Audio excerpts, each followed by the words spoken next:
Hungo kapu say thang tuy bông bazar zon su hitin ipu chung say ko ma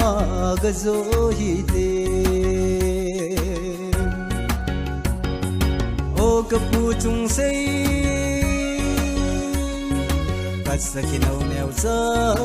nei zo pe o kasakinaw neo za nei zo pe o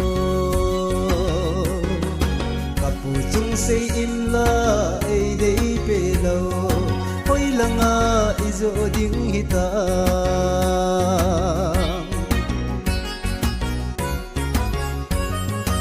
hungo kapu say thang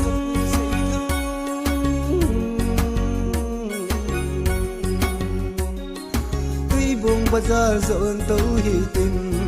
nay tây nupi pangal nupi khat be in zong hin nante imai bo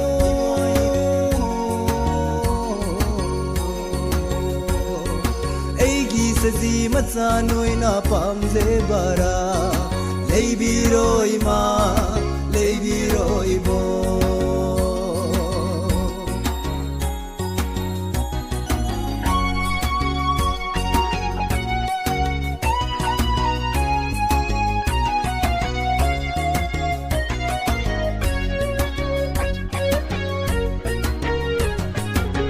tây nupi pangal nupi nei dei pe lo hoi langa izo ding hitam ipu kam do veng lam zon su hitina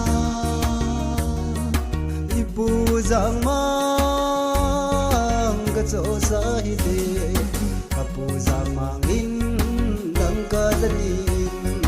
kasakinaw neo za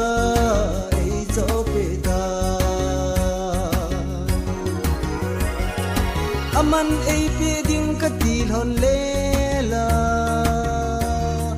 paisanon kanaylaw bazalanga na pilang ngayti ribong bazalang kahin zon tawin aman ay pigolhon lay ta inheha hoy langa hungko pang khanin e pa sakhinaw athita ahung tin nang lawang se kei lawang se ti hon in dang ka som nga in e se dat hon ta dang ka som nga chu kai hin ki po than in lung se na len kinep na thon chu kai han ta mai bo